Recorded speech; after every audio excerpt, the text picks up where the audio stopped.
Welcome to the COO's Corner podcast, the podcast exploring success factors in the world of business operations.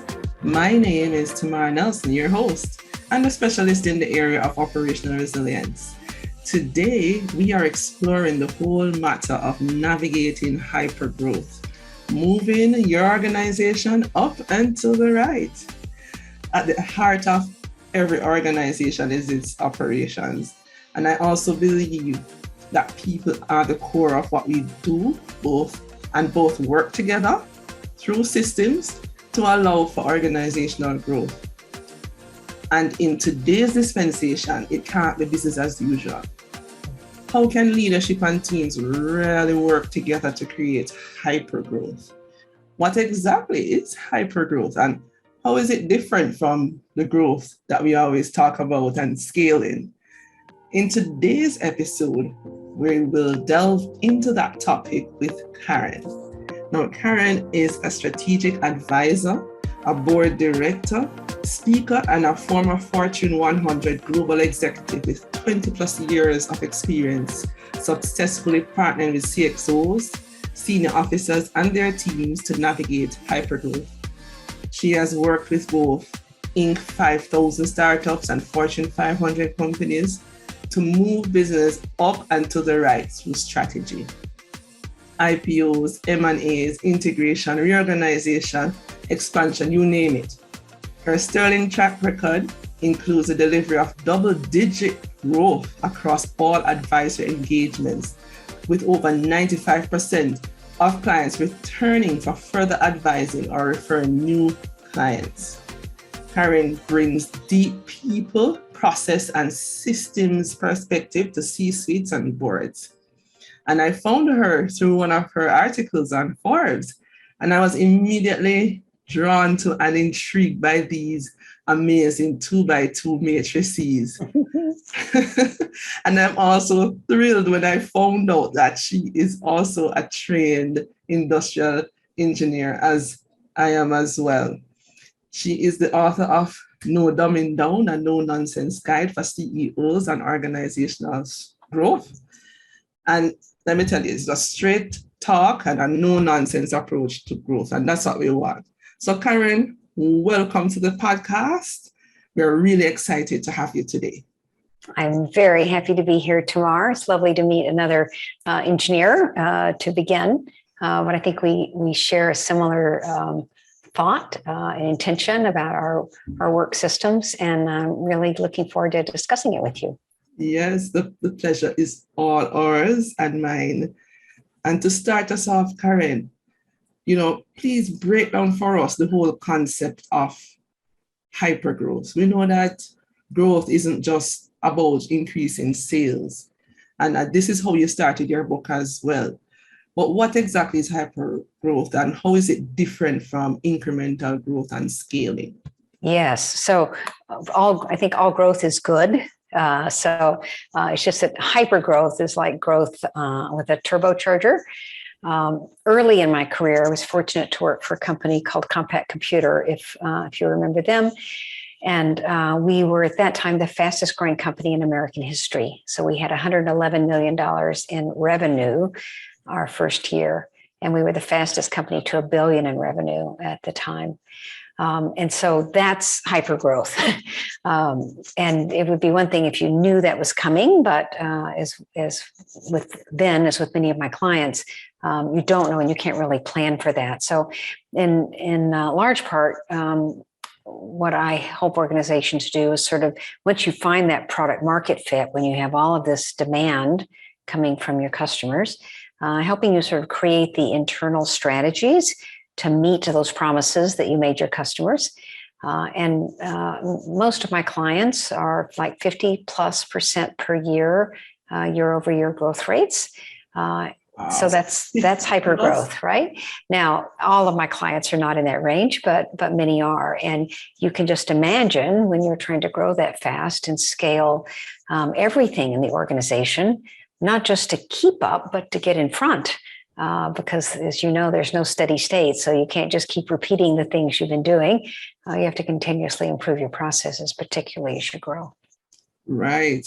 And you said the magic word, and there's a systems and industrial engineering coming out, processes, right? And, there was one quote that I read recently, which says that many companies get in the trap of just hitting numbers now versus improving for the future. And the only way we're going to do that is by improving what we do. And when we're growing our business, the way we normally operate won't work anymore, right? We have to make changes to how we operate so that we can be more efficient and effective. So how does this all impact, the way how we operate, and,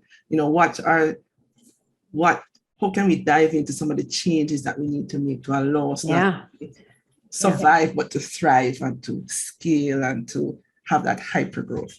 Yeah, well, there's definitely a defined set of skills that you need for that. One of the things I think about is I call it my SOP continuum, right? So if you think about a continuum, so at one end you have seat of the pants, which is how we often face growth, right? Because something happens and we have to respond to it right away, and that's all good, right? If you need to do that, respond. But the other end of that continuum is standard operating procedure, the other SOP, right? I think what happens for many companies as they grow is they strive to get to the standard operating procedure side. And that's great for the parts of your organization that need standard operating procedure. But what often happens with companies is once they grow, once they reach a certain size, they get sort of bogged down in their processes. So you and I love process, but I think we would both agree that there's a time and place for process, and it also needs to fit the situation that you're in. So part of the dance of dealing with successfully with growth is finding the right place on that continuum for the situation that's in front of you, and having an employee base that knows and is empowered to do the same thing, right? Right. I love that. So it's not just the seat of the pants, but we have to rethink, reshift, and look for what we really need to do to drive the outcomes that we need and the growth that we want, and have that systems approach so that we have the best method to meet the needs at the time. Right? And I think about the competencies that are most important in that, the two things, and I think one of them in particular is overlooked, but one that people always think about is action, or bias for action, right? You need people when you're in growth mode who will get things done. And that gets rewarded in organizations, right? You've got a lot done. So, 100%, well done. But you also need to have, I think this is hugely important, comfort with ambiguity, right? You have to not take action too fast, because when you're growing, a lot of things are changing, right? Things do not happen in a straight line. They go up and down, and you get variables you weren't expecting, and you have new people on board, or you have clients with new demands, or something in the outside world has changed. And so you have to be comfortable that there's ambiguity around you, and that everything, just because you can do it doesn't mean that you should, right? You should do it at the right time when you have enough information, or when you can do it and assume the risk for making the decision. But to be comfortable sort of hanging out in that space for a while without just charging forward. Right. So you don't want it to be a reflex action, but to make decisions based on facts, right? Exactly. Yeah. Right. Enough facts to know when you have enough. Yeah. Yes. And it doesn't have to be perfect. No, it never can be. So especially in a hyper-growth situation. And when we think of growth, Karen, one of the things is that we always tend to look at sales and infrastructure. So we're going to grow sales, we're going to grow our infrastructure, often forgetting the human component. And I heard you speak about that just now. The fact that there are tough challenges that are faced by leaders, particularly in the hypergrowth phase. It means that they will have, it's going to need a higher demand on their skills and their capabilities and their performance. How can leaders and teams really work together to create a hypergrowth situation in these disruptive, uncertain environments? Yes, so it's just more complex, right? Hypergrowth situations have all the issues that a normal situation would have. And on top of that, all the complexity of the hypergrowth. I think part of what is important to remember is that, as you said earlier, there's no perfect answer, right? You just have to do the best you can do with the information at hand. And as you will appreciate, constantly debrief and adjust because you won't make perfect answers. And even if you did, they wouldn't be the perfect answers for 6 months or a year from now, right? So you try to be, the term I use is directionally correct. Right? Just make sure you're moving in the right direction. You're not getting too far off course, and you can keep going that way. On the people side, as you're growing, you have a constant need to add people, hopefully at a rate less than your growth rate, but constantly adding people. And I mean, at Compact, we were adding hundreds of people a week at one point. Wow. Above our forecast. So a lot of people coming in. And so you have to both have great systems, right, in place to onboard people into your culture the same way that you would onboard a client. But you also have to have, I think about the executive team, the leadership teams, which is who I do most of my work with. They're constantly having to take on new responsibilities. Right. As the job gets bigger, as the organization grows, and they need people in the organization that they can delegate, offload some of their old responsibilities too. So there's also a constant need in this kind of an organization to grow and develop leaders. And I think when you do that, when you give people an opportunity to grow and develop, they'll be less likely to leave the organization. Yes.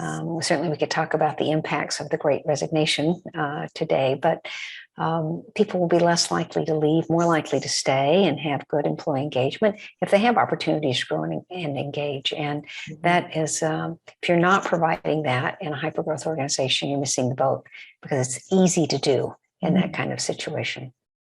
Awesome. Right. I love what you just said just now. And, I think I always say that people are the core of an organization, and operations will be the heart. Right. And, I'm building up this anatomy and I'm saying, well, you have a skeletal system, which would be the formal organization, and you have the informal networks, like my last podcast, which would be the central nervous system. And, everything has to be aligned. And that takes me into the next question I have for you, Karen, in terms of how do we, in this hypergrowth phase, align internal strategies and structures that will support the external growth? Yeah. I think the first thing is to have a system for managing and measuring alignment, right? If you don't know what that term means, it's hard to stay aligned. So for everybody to understand both what that means and why it's important. Yes. And the why it's important is effectiveness in the organization, right? When you're out of alignment, just like in your cars, when your tires are out of alignment, the car will still go, but the tires will wear out more quickly. This is top of mind because this happened to me recently. So when you go over those potholes, your car gets out of alignment. Just like when you grow, there are potholes in the road, right? Yes. So it's important for people to be in alignment and to understand why that's important. But I think the way that you ensure that there's alignment, other than the top of the organization prioritizing it, and rewarding it when it happens. I think you get what you reward and you don't get what you disincent. So you have to make sure you have both of those behaviors from the top. There needs to be a cadence, right, for checking in on alignment, because everybody may be aligned, January 1st. We're recording this close to the first of the year. I'm sure many organizations are fully aligned this month. But as things change in January and February and March, by April, things start to move a bit. By the middle of the year for hypergrowth organizations, things can be 50% different than what you thought they were going to be. So this cadence for checking in, checking on the alignment, are things different? Why are they different? And how do we respond to that difference? And if you can do that, if you can have people understand what it is, why it's important, and then how to check in and adjust for it, you have a much, much better chance of staying the course. Yes. Oh, very good. Thank you for that, Karen. And how, as an individual in an organization, how would I know if I am aligned with the organization for growth? What are some of the things that tell me that, yes? Well, if the organization's doing a good job, and if not, you can help them. And that is, you need to understand how what you do ties in to what the organization does for its customers and clients. You need to be able to see that endpoint. That's the industrial engineer for sure coming out in both of us, right? As was learned in many factories, people are better when they can see what they're making as opposed to just the widget in front of them that they're having to put into place. Right. And that's true for human beings, right? We like to understand that we are making a contribution and have our work respected. So you need at a minimum to be able to understand that, right. And there should be measurements in place so that you can see how that contribution matters. And if the things that you're working on have changed, right? You're seeing that you're not getting the outputs that you were working towards, then chances are you're out of alignment. Yes, absolutely. And when I heard you speak, I remember one of our past guests, John Knotts, who also writes for Forbes. One of the things in terms of scaling that he mentioned was, and it ties in very nicely with what you just said, is the need for us to always be examining, creating and adjusting our strategic plans, our business models, our hierarchy, technology, tools, funding, and of course our processes. And, ensuring all the time that we examine that we have the right people with the right skills who can actually do the work required. And if we don't have that, we have to outsource. So that exactly. Yeah. You have to allocate your resources based on your priorities. And I mean, that comes back to alignment again, right?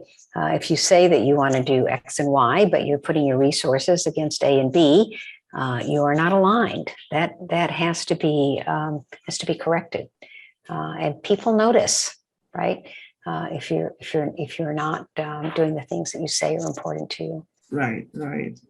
And tell me now, how you mentioned the Great Resignation, and I'm sure that you have been seeing a lot of things based on the clients that you're working with. The organizations that you work alongside. What's the number one mistake being made by organizations today? And, how can they avoid making those mistakes? Yeah. Well, it all comes down, I think, to employee engagement, right? I mean, you will always have a little turnover, right? Things happen, and we had some bottled up turnover because people were afraid to leave their jobs, in 2020 in particular. And there's always a little bit that would happen just because people are, having, getting giant job offers in terms of salary from someone else, right? So that happens from time to time, or someone realizes they didn't really want to do this for a living, they'd rather be doing that. But I think if an organization is focused on retaining their employees, they'll be focused on employee engagement. And certainly compensation is a part of that, right? But it's a maintenance portion of the employee engagement. What really matters in employee engagement is for people to feel like they're respected. And by the way, market compensation is a sign of respect. And so for me, that's the bucket that goes in. They need to feel like they're a part of the organization. Back to what we said earlier, they need to see how their work matters. The number one reason that people leave, studies have shown time and again, is relationship with manager. And so an organization needs to prioritize, right, that they will have high employee engagement. They will make sure that the organization supports that. They'll have managers who are skilled at retaining employees, and they'll put focus on that. Because what happens today, it's always been important, but with the extremely high turnover rates we're seeing today, and the high cost of hiring new people, if you can find them, which is also very difficult. I'm not sure where all these people are going, because I know they're leaving, but still no one is able to hire. So it's not like they're just all changing chairs. There's some portion that aren't in the system anymore. Anyway, I think those are the things that an organization has to do. Make sure again that people know what they're doing, why it's important. Work with people that you like and respect, and that like and respect you, and have a wage that is respectful of the work that you do. Awesome. And it's interesting that this point has come up again, even with this topic on the matter of growth, because it came up with culture, it came up with mindset, it came up with almost every aspect of business and operations, that it's important, the engagement piece. And if we don't have that down and have leaders within the organization that understand the impact and how to do this, it's going to affect growth. It's going to affect your efficiency, your effectiveness, your productivity. It's going to impact your turnover rate. It's going to impact your costs. It's going to impact so many aspects of the business, and it's often overlooked. But I think in this dispensation, especially with a hybrid situation, Karen, it's even more important, but now even challenging for leaders to get that engagement. I don't know, you also work with a lot of tech companies. I do. What are some of the solutions that they have, utilized to ensure that they have that and continue to grow and have the engagement that they want and need for that hypergrowth? Yeah. Well, I'd say the very first thing they pay attention to is communications. And that's a big, broad bucket, right? That's like saying efficiency. That can mean a lot of things, right?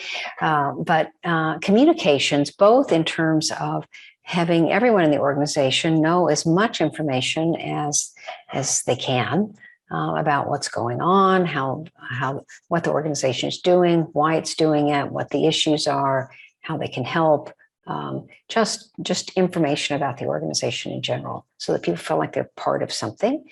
But then also communication the other way, right? So having systems in place where no matter how large or small the company is, employees feel like they have a way to speak to those that are in power, right? Hopefully they feel like they are in power as well, but there's a hierarchical system, and that is a fact. And so for employees to feel like they have a way to speak to those that are in power, and to make change when change needs to be made, but just to have a voice heard, which again goes back to respect.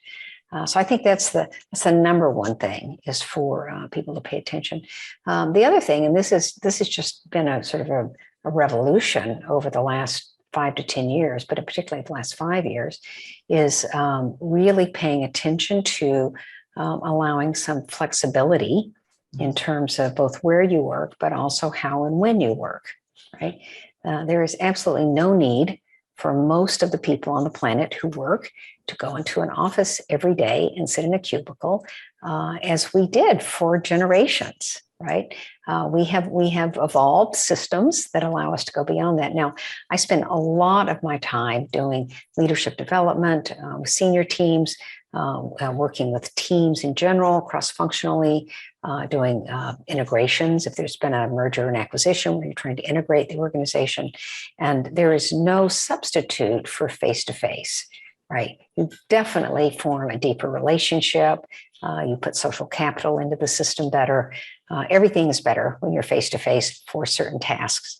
But there are other tasks that don't need to be done face-to-face, certainly do not need to be done in an office, for those who have the luxury of a nice place at home where they can work, as I do. But not everybody does that. Sometimes the office is a refuge, right, and a place to go.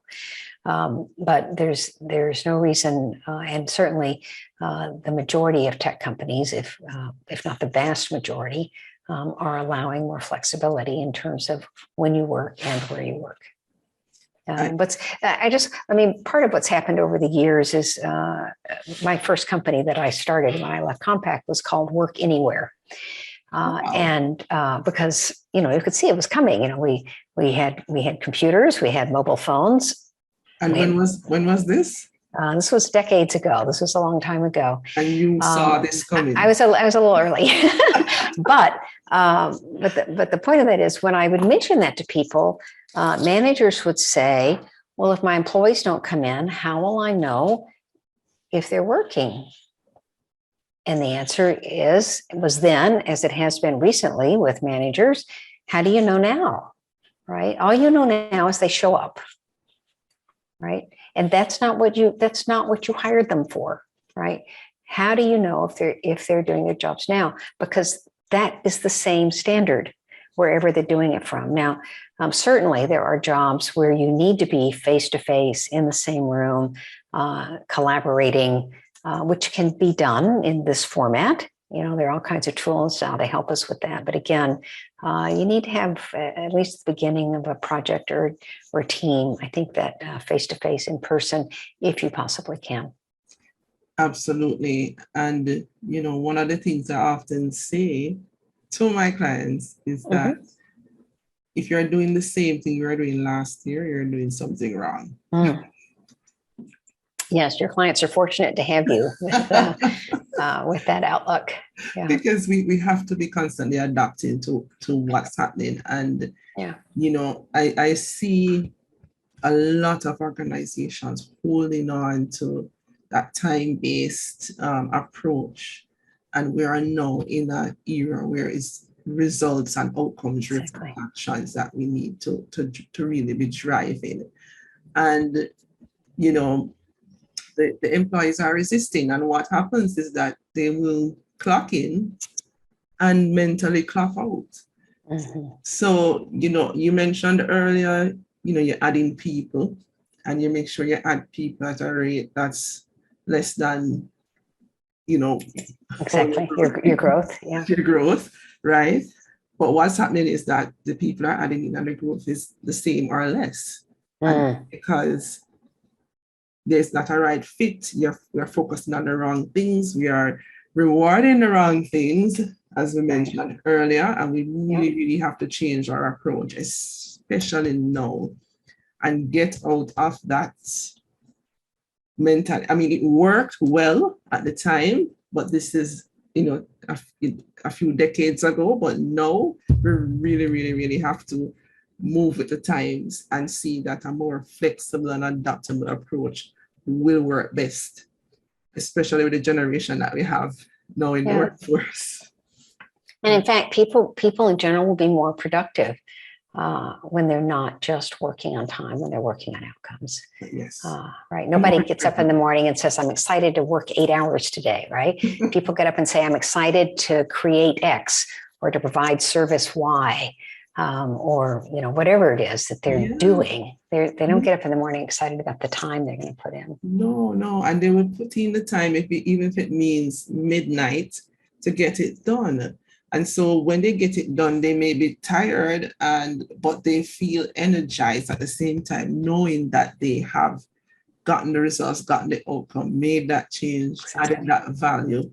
And that's where we want to get to. Supported that teammate, right? Yeah. Took care of that win client. for everybody, right? Yeah. So and to do that as well, we have to have a non-bureaucratic approach. I know you mentioned SOPs earlier, but one of the things that I have seen is that bureaucracy, politics are anti-growth. And I guess that it will be also anti-hypergrowth. Yeah. What has been your experience with that, Karen? Yeah. One of my clients says, we want to get speeding tickets, not parking tickets. I loved that. Right. That's excellent. Yeah. So yes, again, as I said, there's a continuum. There certainly are things that can move more towards standard operating procedure. I like to think, I mean, there are parts of organizations as you grow that you can sort of treat like utilities. And by that, I mean, if you flip the switch, the lights come on, right? 99.999% of the time. And in an organization, you need some processes that run like that. But not all processes. Because there's no steady state. So as you say, if you're doing the same thing you're doing last year, you're doing it wrong. But there are many processes in an organization where you don't need to resolve the problem every time it comes up, right? You just need to have a process in place that can deal with it. So that you can spend your mind on those things that are ambiguous, as we said at the beginning, and that require sort of higher order thinking from you and the organization. Absolutely. Thank you, Karen. So, Karen, I think I have asked a lot of questions so far, and I want to ask you at this point, what question I should have asked that I didn't? Oh, well, I think you've done sort of an excellent job, right? Sort of sussing out all of my systems. I think the other thing that I would talk about just has to do with this idea of culture in an organization and the impact of culture. I'll certainly say early in my career, sort of coming out of engineering school, I was sort of all about hard right angles and processes and people just knowing what it was they were supposed to do, right? Which is a culture, right? Yes. There are many kinds of cultures, but I don't believe, I no longer believe, due to my experience, that is the best way to not just to get productivity out of people, but to get engagement out of your employees, which will drive productivity, because it's not always just what people sign up to do, it's what they want to do, which is often over and above what they've signed up to do. One of my favorite models from a book called The Wisdom of Teams by Collins and Porras some time ago, it talks about the difference in a team and a high-performing team. And the main difference in those two things, right? So just to have a fully functional team is a rare thing. It shouldn't be, but it is a rare thing.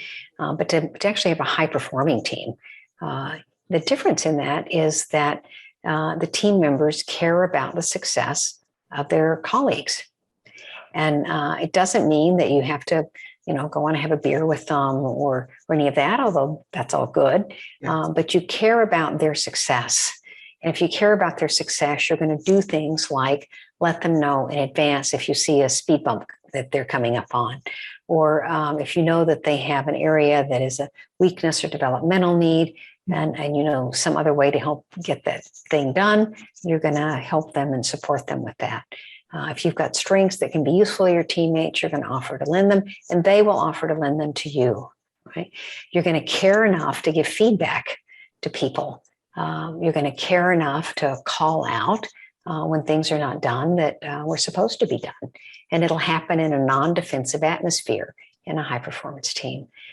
So I think this whole idea of culture, sometimes when we say culture, people have an idea of the culture is this, right? It has to be, it's right. And it's not, it's a living thing. When every time you hire a new employee, you subtly change your culture. And if you've hired for people who have the work from the values that you espouse as a company, then you reinforce that culture. And if you hire people who don't, then you sort of chip away at the culture. Yes.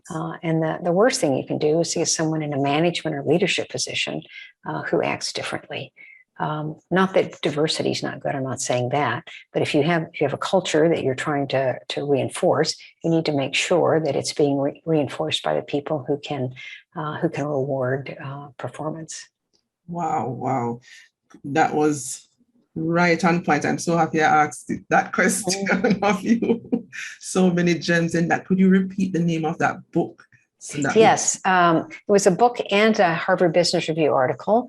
The book, I think, is called The Wisdom of Teams, and the article was called The Discipline of Teams.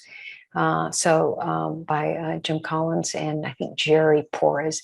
It is not a new book. It's been around for a couple of decades, but there's a lot of wisdom. I still use that article with a lot of my clients. All right, we're going to check it out.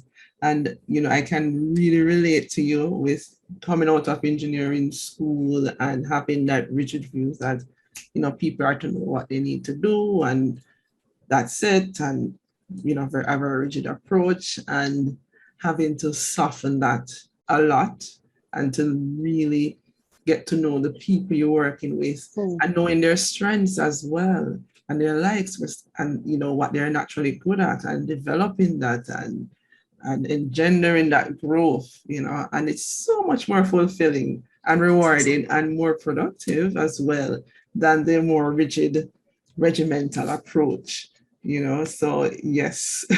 Exactly. I remember, trying to lead people to get something done and they just weren't following. And I was like, well, this is what we're doing. And my aha moment that I actually could get more done by paying more attention in a proper and skillful way to the people around me and the people I was working with. Wow. Phenomenal, Karen. Well, we have come to the end of our discussion here today, but I have one final question that I always ask all of my guests to this podcast. I really believe in the power of questions and the questions you ask. In your career, Karen, what is one question that you frequently use when you're working with teams or leaders or your clients to get the best outcomes? Yeah. It is really hard to narrow down to one, and I know that's the task here, is to get down to one. I think often the question is just understanding why. Right? We make so many assumptions in life, and we I include myself in this. Often sort of leap to decision based on what we know, what we've experienced. And I think taking time to understand why someone, people act in their best self-interest or their perceived best self-interest whenever they do something. So if they do something that doesn't make sense to you, there's a reason why they did. Or if they did something that didn't get the result that everybody wanted, there's a reason why they did that. And so asking that question, sort of really understanding what you and I might think about as the inputs to that system makes all the difference, because it's really hard to make change and make improvement without understanding that. Yes. So everything starts with the why, and then we can move from there. Exactly. Thank you so much, Karen. What a phenomenal discussion. There's so much wisdom, experience, and insights that were shared today. I want to thank you again for coming and for sharing this with all our listeners. And to you, our listeners, thank you so much for your time and your support, and hope you got massive value from this episode. And, if you want to reach out to Karen, you can find her on LinkedIn or subscribe to her weekly newsletter at www.karenwalker.us/newsletter, or follow her on any social media platform at Karen Walker US. You can also reach out to me at Tamar at tamarnelson.com or on LinkedIn at Tamar-Nelson if you'd like to be a guest or to share any feedback or suggestions you may have. I'd love to hear from you, or if you have any questions, please reach out to me. You can also, share, subscribe if you found this valuable, and give us a thumbs up or leave a rating on Apple Podcasts. And join us again for another information-packed episode. Until next time, as we say in Jamaica, walk good.